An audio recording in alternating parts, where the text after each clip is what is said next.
Bear down, Bears fans. Another edition of the Chicago Bears podcast coming your way. Pat the designer, Courtney Cronin here at Hallis.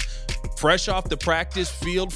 Well, I guess not fresh off of the interviews. We flipped the script here. We get the press conferences first now, and then, we get all our questions that we won't be able to ask for another week in here. But a lot to talk about today from practice. Another practice coming on, but we got some people back at practice, so that's exciting. And we also got the news that no starters versus Kansas City. Well, I shouldn't say no starters. Maybe some select starters. Who will that be? We'll talk about all that and more on today's episode of the Chicago Bears podcast. Hit that like button, subscribe to the page. Leave a 5-star review. Y'all know what to do. Courtney, are you ready to hit somebody at this point? Because we've been here for a while. Yeah, I think that was the energy that was out there at practice today, where at the end there was, what did we say the first? There was a skirmish. The first one I said kerfuffle, little kerfuffle. Kerfuffle, skirmish. Would you call the second one a fight? The second one was a fight. Because there's a couple swinging arms. Yeah. No, the second one was a fight. I thought I saw really Martellus Bennett sneak back in there. Connected with anybody. I mean, I saw some helmets off. Nobody really got thrown out, though. No, I thought that was the standard. I thought that, you know what I mean? If maybe it's only for joint practices. If you fight, you get thrown out. But no, I mean, it's the energy right there. The first play was when Ian Wheeler got hit by Jaquan Dexter.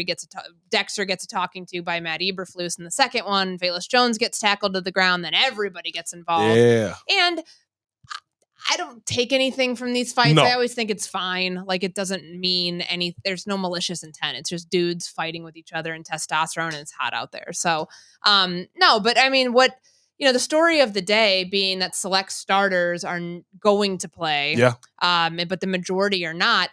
I was watching out there today. I'm like, all right, who are these select starters that, will be out there? Will it be anybody that, is there anybody that's going to kind of make you go, why is this player being showcased who was a starter in the fourth preseason game after a very long training camp and month? But we'll see. I'm not surprised that Caleb Williams is done. I thought at halftime last week, I'm like, this is going to be the last we see of him. When I was charting up, I was like, all right, we're at 43 snaps for him in the preseason. Yeah.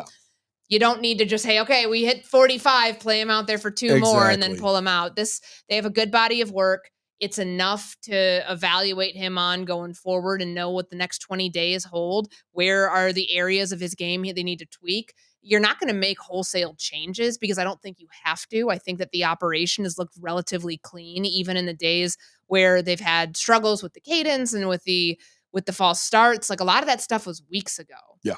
Where they're at right now offensively, there's up and downs. I mean, there were some moments today in practice that, didn't look great for the first team offense, but that's what happens. That's what's been happening. It's nothing that causes alarm. Like, so I think it's the right decision. If you're Matt Eberflus, you can never get enough game reps, but knowing what they know and knowing that they have to game plan for all the other starters too, not just the quarterback, it's probably wisest if they weren't going to play a Keenan Allen or a Rome Odunze or DJ Morris, or the first team offensive line. You're obviously not playing your quarterback either. Yeah.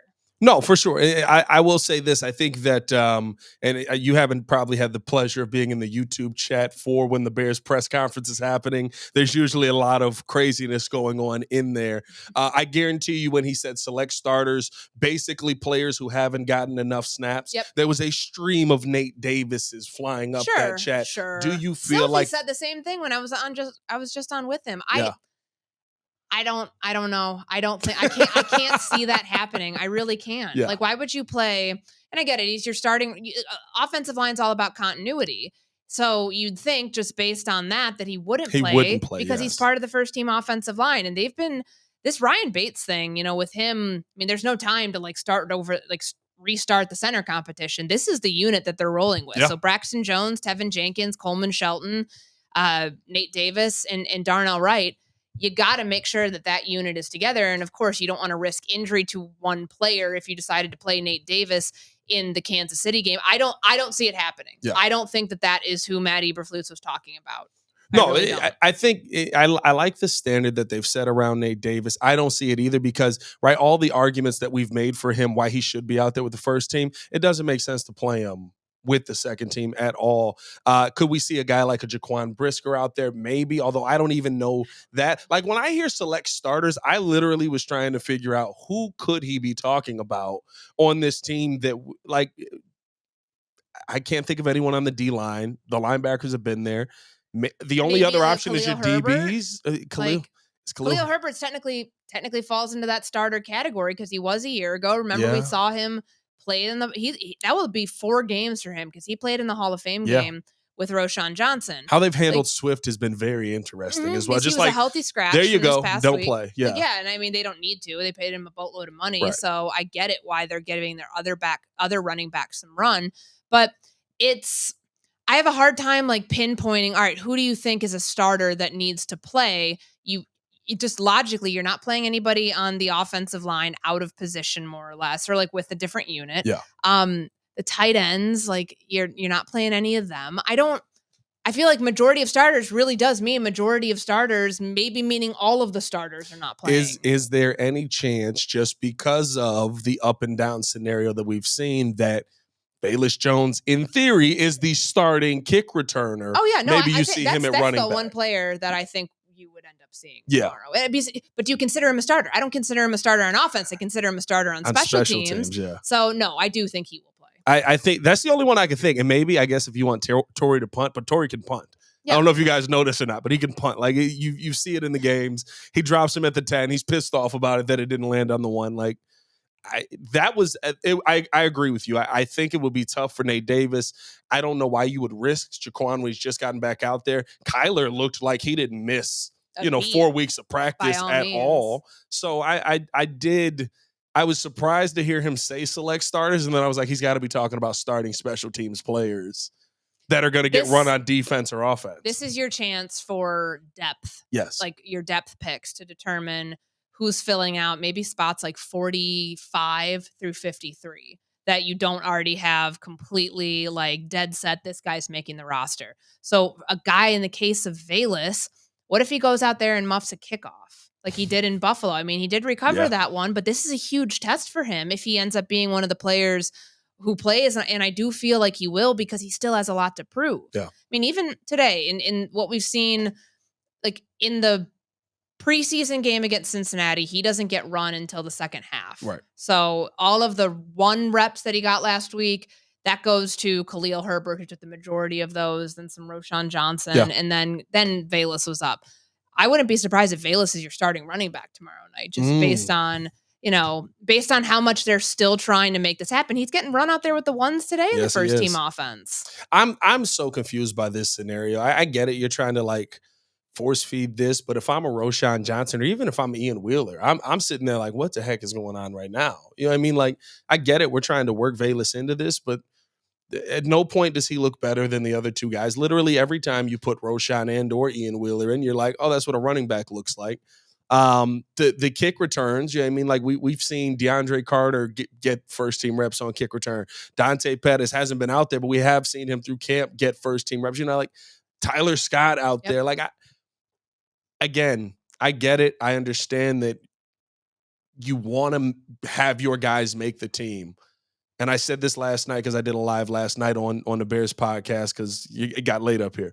If Velus Jones makes this team, it tells you that Ryan Poles has a blind spot for the guys that he's brought in. Because there's nothing he's done that has put him on that pedestal, in my opinion. If something happens this year, then like if there's a game-changing play that he's the like in a bad way that he's the catalyst of, then you look at it and say, okay, well, you had every opportunity to not put this guy on the roster. But then again, like how many situations after his rookie season was he put in last year where it was like, okay, this is do or die? No, they took that opportunity away from him. Yeah, he was just on kickoff. It was literally only on kickoff. And, a couple very sparing, plays on offense. They have to justify his spot on this roster. So what they've done all camp is try to give him every opportunity to show that he deserves a spot on the 53.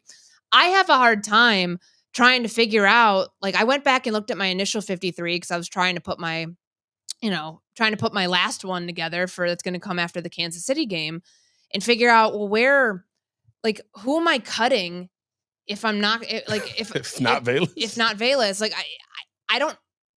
I've had him on my 53 the whole time. Yeah. I don't see how he doesn't make it at this point. It's so strange. You have to watch where the reps are coming to. Oh, he's like getting if he's them. getting them He's with getting the them. ones, it's Yeah. not like he's been completely relegated, to the back of the depth chart. That's how it is.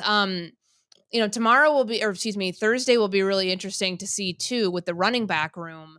Like everybody's been asking, a couple different questions. Running back room is probably the most intriguing one. Like, is Khalil Herbert on this roster? And we forget about this. Not that it's like a huge storyline, but what about fullback? Are they keeping a fullback on this roster? I don't know how you do. I don't think Kari makes it. Which is crazy to me. I have a hard time just because of the personnel usage that like there was never a fullback in Seattle. Yeah.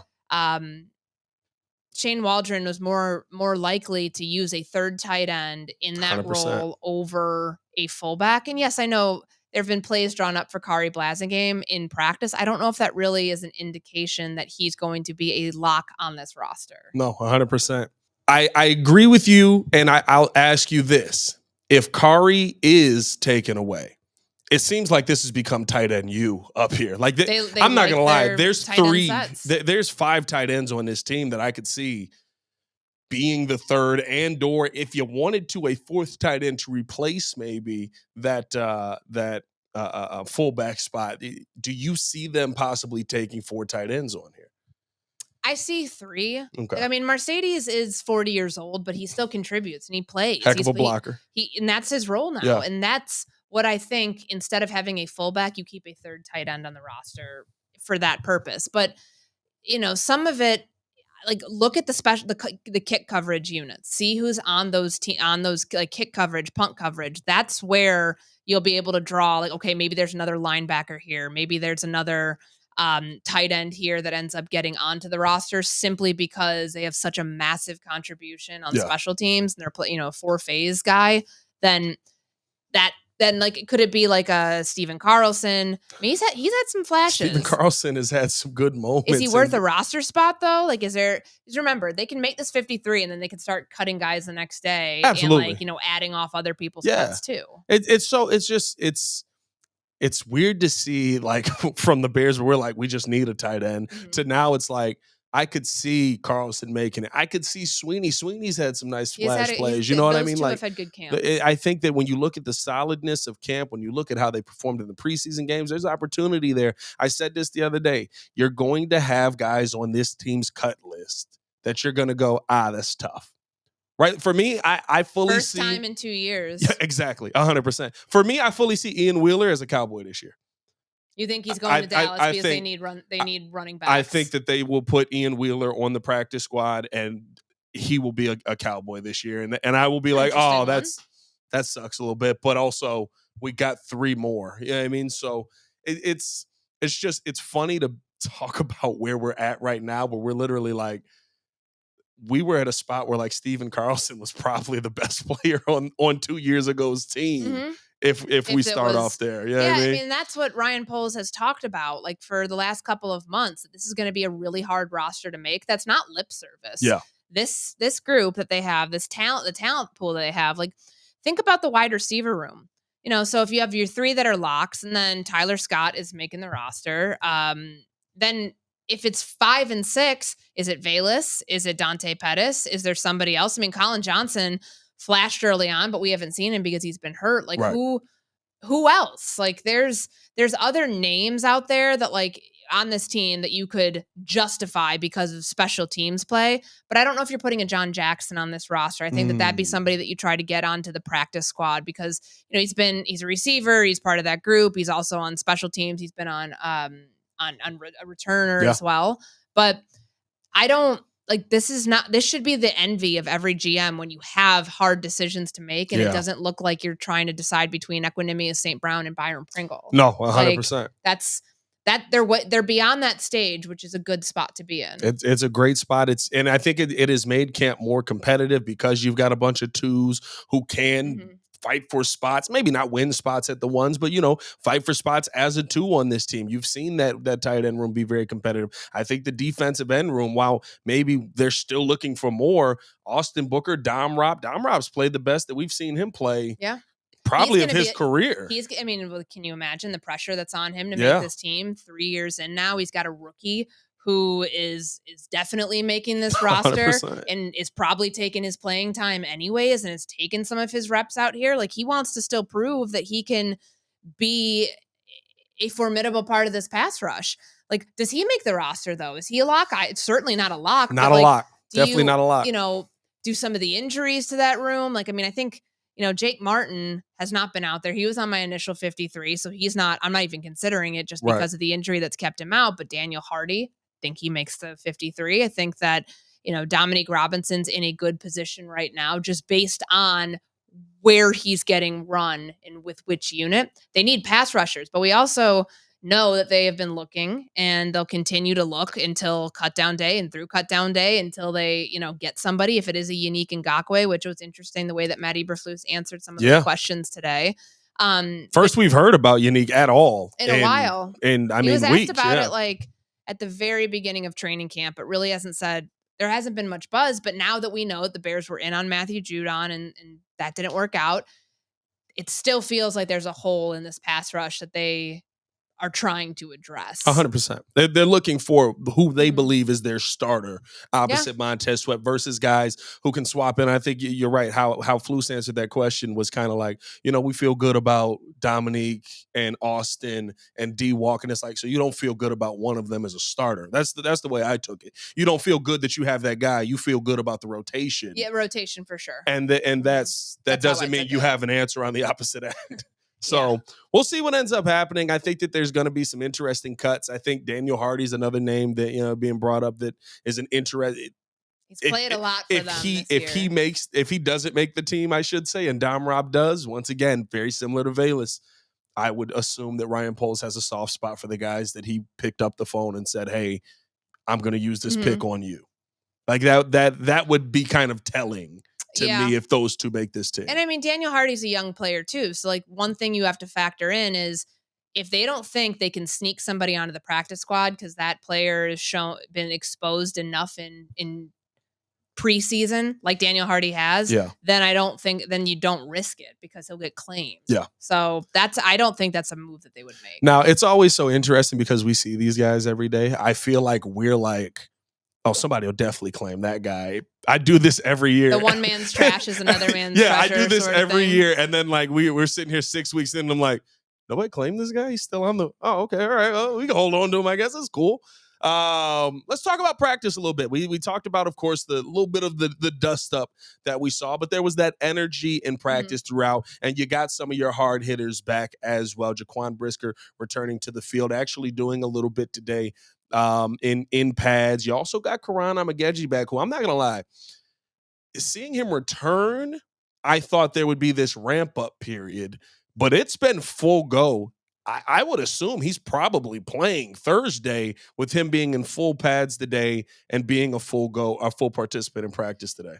That's a good question because remember, this was an off-season surgery that he had, so it wasn't like he had surgery, 3 months ago and is still recovering. So maybe he is physically further along. I mean, he's been out at practice watching and taking these mental reps for weeks now. And yesterday he goes through like individual stuff. And then for him to be in full pads today, it does feel like a quicker ramp up period. But, if he ends up playing, it's going to be a good chance for him to get caught up because remember, everybody else has been practicing for more than a month now. And he hasn't been. I mean, yes, he's been there, but like he hasn't had the same sort of physical work that the other players have. So I think it's a great opportunity. I think it's one that he can, not that he's going to like work his way into a competition for a starter's role based on like one game, but they need depth too. Unless he goes out there and kills guys on the other side. Like maybe he does.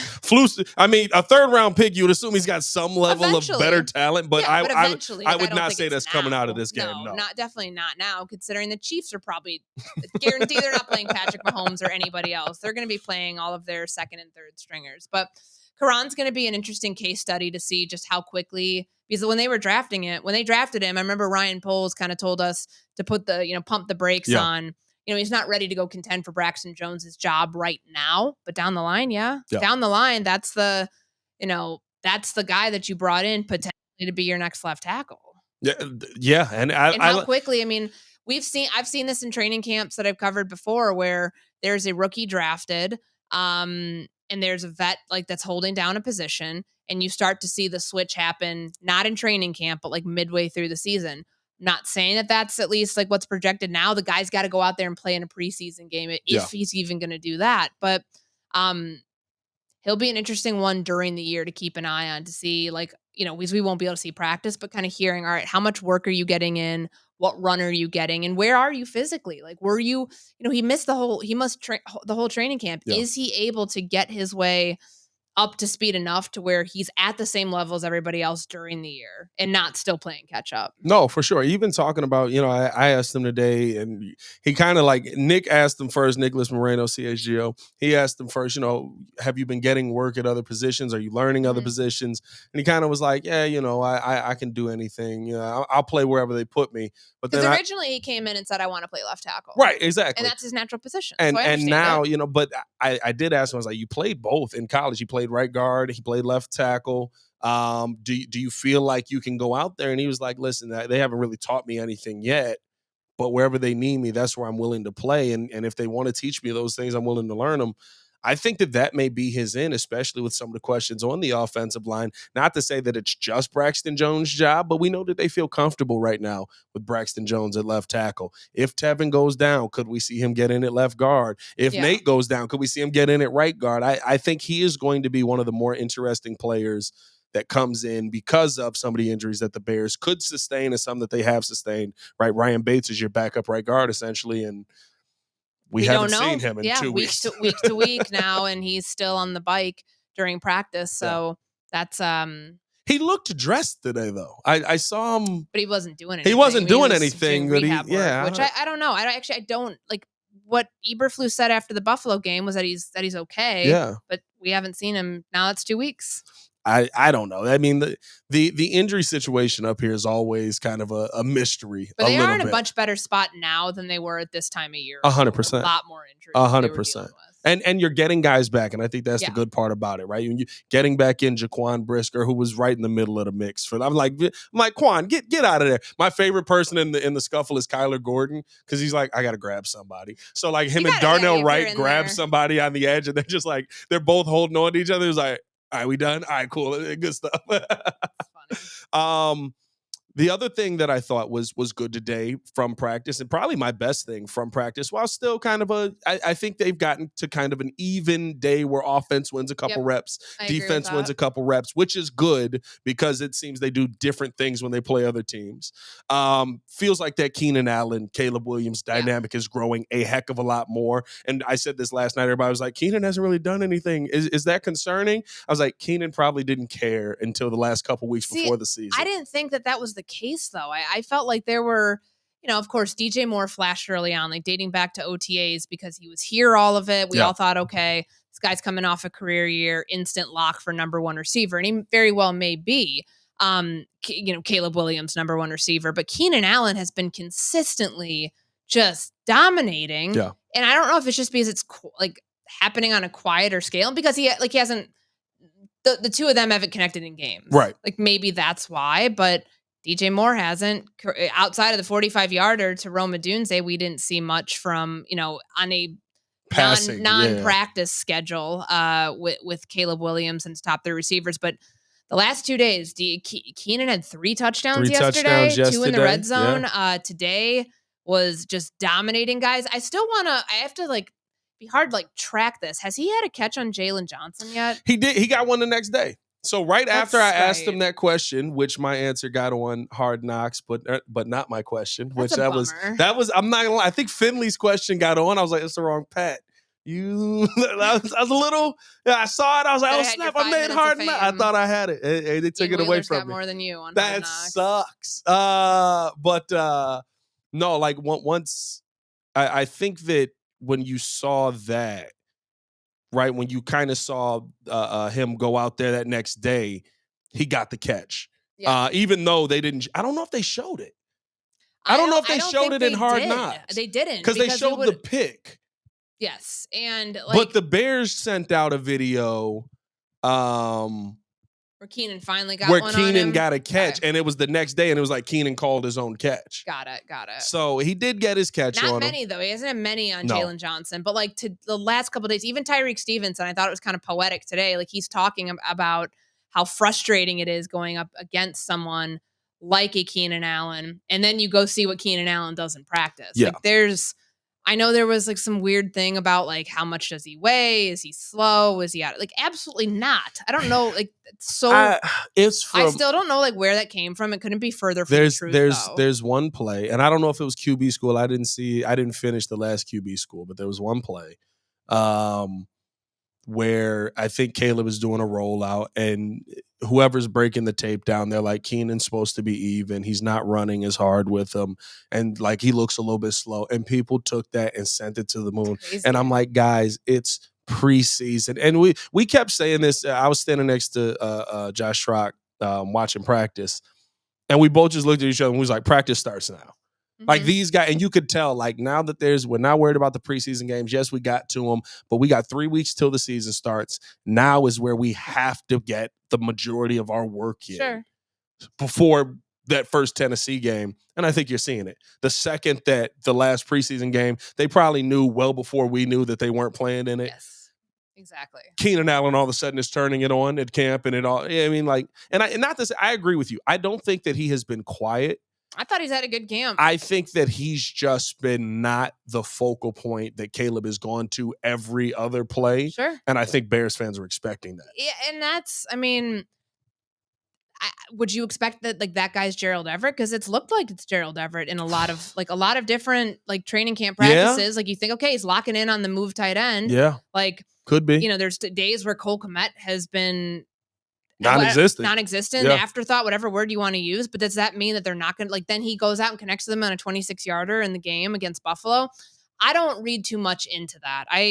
Keenan Allen's going to be a big part of this offense. 100%. They didn't bring him in here to not be a security blanket for this quarterback. No, 100%. And I think here the thing that I am, it's tough because the fans don't get to see as much of practice as we do. They only get to come on the open days and everybody doesn't get to come. But in practice, like, I don't know if you felt this way. When I watch practice, even if they're up and down days, I've gotten to the point where I'm like, it won't look anything like this in the game. Like today, the offensive line, I'd say entire first 11 on 11 destroyed Caleb Williams. And we haven't seen the offensive line look like that versus any of the other defenses that they've played. And I mean, I think it's a byproduct of, okay, you saw how everything looked in the game, then why does it look like it's reverting? And it's not. Yeah. It's just like there's different rules in practice versus games. And, you know, the defensive line, I mean, Javon Dexter got him out of the pocket twice during 11-on-11. Montez Sweat, obviously. Dialing up the blitzes. We saw Tremaine Edmonds on a linebacker blitz coming up the middle. I mean, this is their chance to try some of those. This is their chance to try some of those things out, though. I mean, you saw how many corner blitzes happened in the game against the Cincinnati Bengals. There's probably more of that they're trying out in practice to see what's a good fit and what's not. Yeah. Now, do you think there's a comfort level there? Oh, by the way, shout out to Flus going. Flus got a little edge this year. He does. He's trying to go at some people a little bit. He's fun. I like watching him in press conference. Because Herb Howard asked him, you know, who dialed up the blitz for Kyler. He's like, Kyler did. But not even that. The fact that he was like, you know, you've basically let Eric Washington call all the plays. How are you going to transition over? He's like, you didn't know I called the first 2 drives in Buffalo, did you? It's like, no, you didn't tell us that. Like, you said Eric Washington was calling the plays.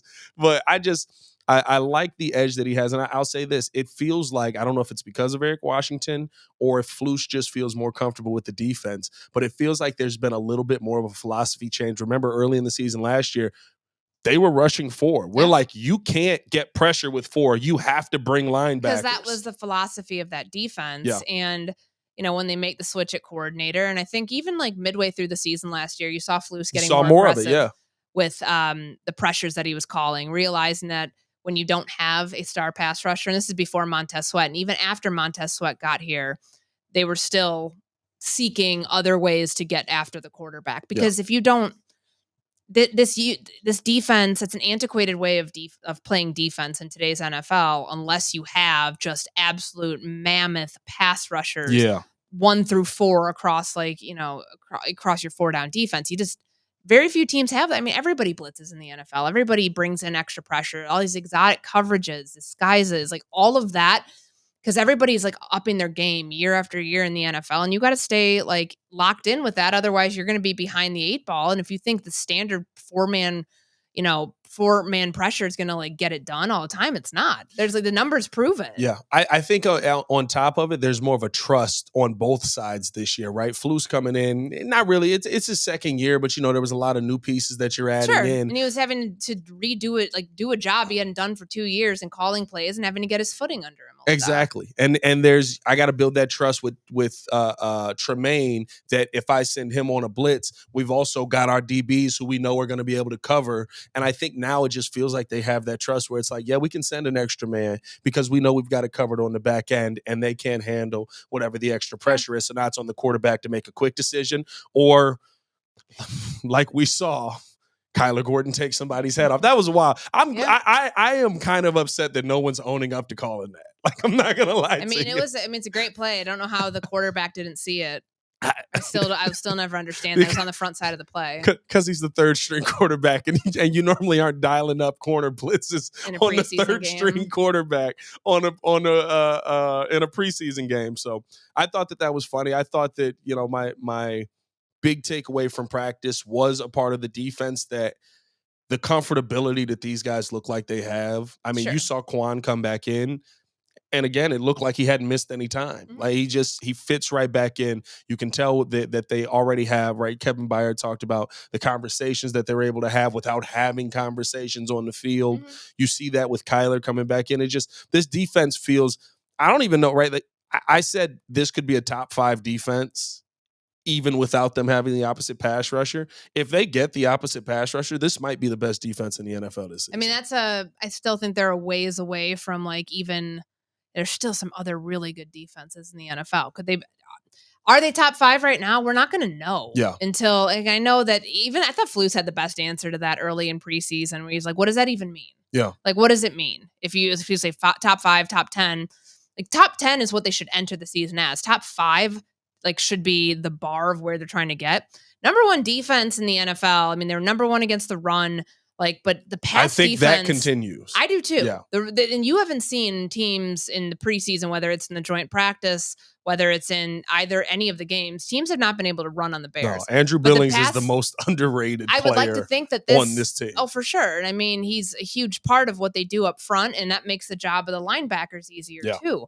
It's a development of Jaron Dexter as well, 100%. Into year 2. That seems to be on the right track. We know the secondary has depth that we thought they had depth last year, but even now, I think they're just in such a better spot in regards to that. So could they be the number 1 defense? I still think that they have to prove it to you first, 100%. Before you're going in and saying, okay, because right now there's an injury to one of your starting safeties. Cornerback unit seems like it's, lock solid. There's a lot more that the pass rush helps the back end of the defense. I'm not convinced that this pass rush is complete right now and is capable of, they were 31st in sacks last year, 32nd in sack percentage. If you want to be the best defense in the NFL, that number's got to go way the hell up before it's anywhere close to staking that claim. But I think it's for me, what makes me feel like they could be heading that direction is the combination of the players you have and how we're seeing them call it to start the season. Right? To start the season last year, we were like, they are rushing 4. Yeah. It doesn't feel like they're rushing 4 very often this year, unless it's a rundown.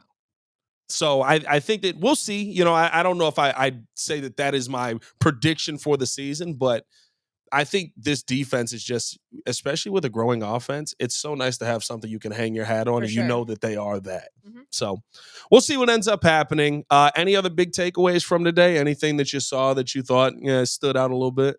I think that, at this point in training they're camp, just all trying to get through. We're that's how I felt after the little fights today. I'm like, everybody is just trying to get through. Tomorrow may be chippy though. I ain't gonna lie to you. Tomorrow might be a little. I doubt that. I think that tomorrow it'll be a split scrimmage, or a split practice. Yeah. Guys who are playing on one field in the game, guys who are not playing are on the other field. Well, that'll definitely be there. But I think maybe the ones go at it a little bit tougher. We'll see. Maybe Flus gave him a good lashing when they got back in the locker room. We can't be fighting out there. I'll throw every one of you out of practice. Oh, okay. Appreciate you guys for tuning in, showing love. Hit that like button, subscribe to the page, leave a 5-star review. Y'all know what to do. Let us know any questions that you have on camp in the comments below, because at this point, we're in the final days of it. Final weeks of it, should I say. But it feels like kind of just get to the regular season. So we'll see. We need you guys' input in the show. Shout out, I don't know if you saw this, Courtney. We crossed 3 million lifetime views. I saw that on the Chicago Bears podcast. Because we've been going at this now for a year, over a year now. Yeah, and I saw the 3 million views. Like, thank you to everybody who tunes in, who listens. I hope to see you guys at Football Fest that's Sunday. That is Sunday. Oh my goodness, Sunday. that's Pull up Sunday. on Sunday for Football Fest. Got a lot of loyal listeners, and that's awesome. If you, it is going to be at the Hard Rock Casino in Northwest Indiana, who also sponsor this podcast. And also, I don't know if there's still tickets available. I think sales out fast. Yeah. People love Football Fest. There's going to be so many people there. Of course, everybody from the Chicago Bears broadcast team will be on there. J-Mac will be there. I believe Lance is supposed to be coming in for Football Fest as well. So we're going to have a ton of people out there. Make sure to come through, say what's up. We can't wait to talk to you guys out there. As always, though, for Courtney Cronin, it's your boy Pat the Designer, back at it again. Thanks for 3 mil. Y'all stay safe out there, Chicago. Bear down. One love. Peace.